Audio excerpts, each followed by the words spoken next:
Karoline Leavitt is making history as the youngest White House press secretary ever, just 27, and already speaking on behalf of the president. Definitely never imagined this, but I love my job. But while her career is on fire, her personal life, well, let's just say it raises a few eyebrows. Karoline is married to Nicholas Riccio, and here's the kicker. They have a 32-year age gap. Yep, 32. She was around 24 when they met in 2022, and he was about 56. I met my husband during my congressional campaign. A mutual friend of ours hosted an event at a restaurant that he owns up in New Hampshire and invited my husband, and I was speaking, and we met, we were acquainted as friends, and then we fell in love, as you said. They tied the knot 3 years later, just days before Trump's second inauguration in January 2025. And in between all that, in July 2024, they welcomed a baby boy named Nicholas Robert Riccio, who they call Nico. Obviously, the birth of my child is the best moment of my life and forever will be. Now, Karoline isn't pretending their relationship is traditional.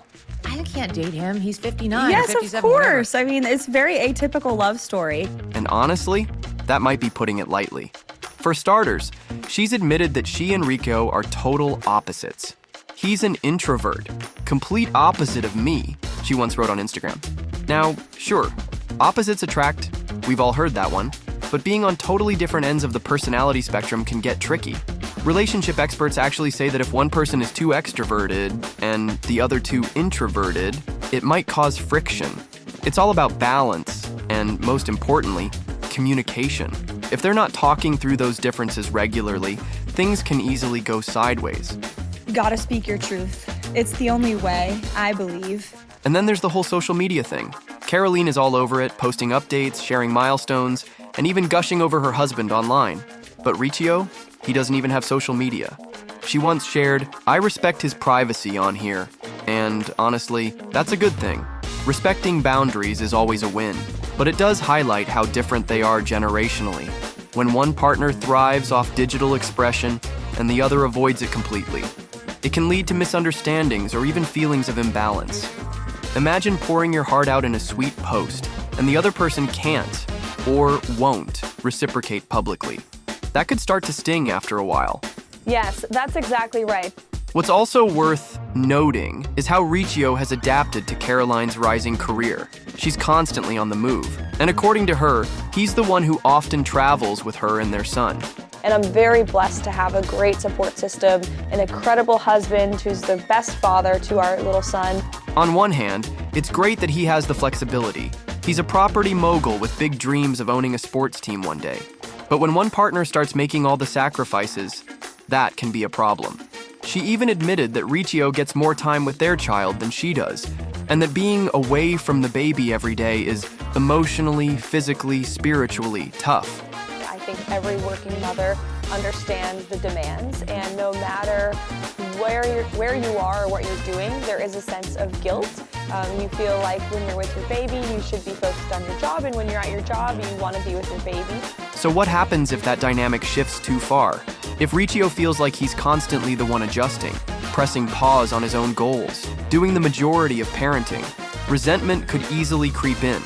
A successful relationship, especially one under the public spotlight, needs to feel like a two-way street. So no doubt Karoline and Nicholas have made some major life moves in a short time. And it's clear they've got plenty to navigate along the way. And here's the thing. Karoline isn't the only member of Trump's administration whose relationship is raising a few eyebrows. Let's talk about Usha and JD Vance for a moment. Matchmaker and CEO of Exclusive Matchmaking, Susan Trombetti, believes JD and Usha could face trouble on several fronts, from their wildly different upbringings to the intense political spotlight that comes with the vice presidency. So, let's break this down.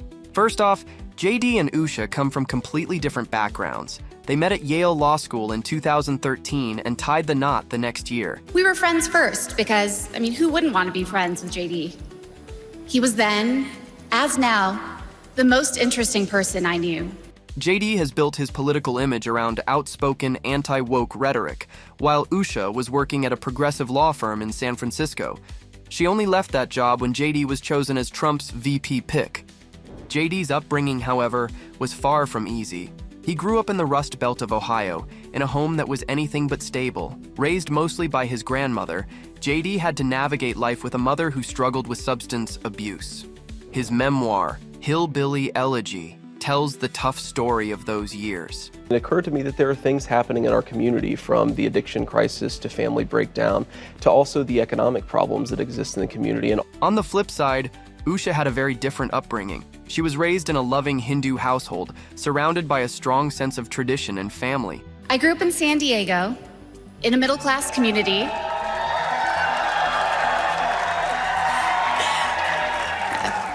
With two loving parents, both immigrants from India. So, their contrasting experiences could either be a strength or a challenge in their relationship, requiring a lot of emotional work to bridge those gaps. That JD and I could meet at all, let alone fall in love and marry, is a testament to this great country. The expert says love can bridge a lot of divides, but the vast gulf between JD and Usha's lived experience could be alienating if not handled with care. And that's a crucial point. Can love overcome such deep-rooted differences? Speaking of deep-rooted issues, JD's childhood trauma might be another challenge for their marriage. Conflict resolution is key to any healthy relationship, and JD's background seems to have left some emotional scars. I wondered if you had really dealt with everything. that's a really good question. I've never been asked this. I think that the honest answer is that I probably haven't dealt with everything. He's been very open about the lasting effects of his upbringing, including struggles with anger management. He admitted in his memoir that even at his best, he's a delayed explosion. And it's Usha who's had to manage his emotional outbursts. Trombetti says, that cannot be good for a marriage. What does she do? Lock herself in the bathroom to navigate it? JD's anger issues are certainly something to watch, but it doesn't seem right that Usha should always be the one to manage that side of him, especially when it can lead to an imbalance in their relationship. Trombetti points out that JD's unresolved issues could make the dynamic feel more like Usha being the mom and JD acting like the toddler with tantrums. That's definitely not the healthiest model for a marriage. Now let's talk about fatherhood.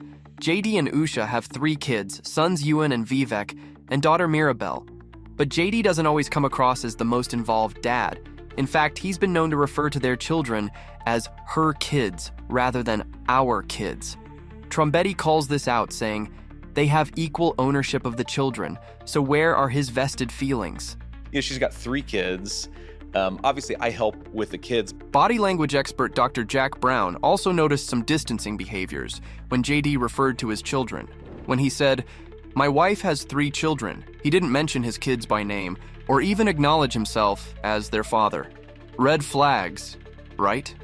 And let's not forget JD's awkward comment at a campaign rally in October 2024, where he joked about trading his kids for a couple of weeks.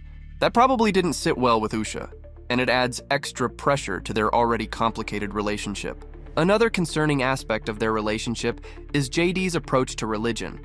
JD admitted in an interview that he feels bad about bringing Usha to church every week because she didn't sign up to marry a weekly churchgoer. I feel terrible for my wife because we go to church almost every Sunday unless we're on the road. And does she go with you? I mean, she does. Yeah, she does. Has she converted? No, she hasn't. No, that's why I feel bad about it. Is while Usha supports his spiritual journey, it's clear that this might be adding stress to their relationship, with Usha often feeling the burden of keeping the kids quiet during services. But because I'm kind of the one going to church, she feels like more responsibility to keep the kids quiet in the church. And I felt kind of bad, like, oh, you didn't sign up to marry a weekly churchgoer. When it comes to protecting Usha, JD's response has raised some eyebrows.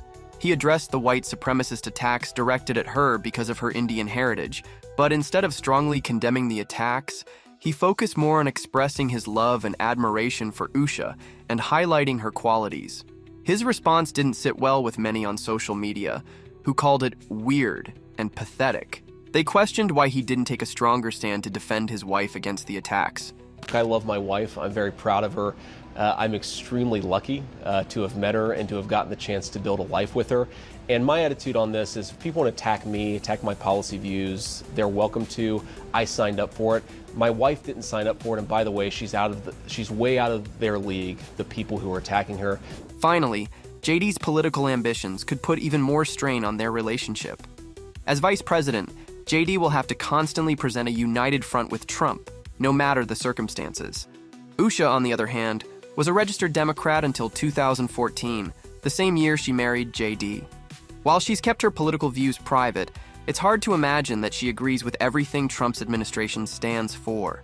If their political differences do cause friction, it could create even more tension in their already complicated dynamic. When you started dating JD, y'all met in law school. Did you ever think that you would be here today, that this is where your path would take the two of you? Oh, no way. That really wasn't on my mind at the time. The pressure's definitely on for JD and Usha, but no marriage is perfect, right?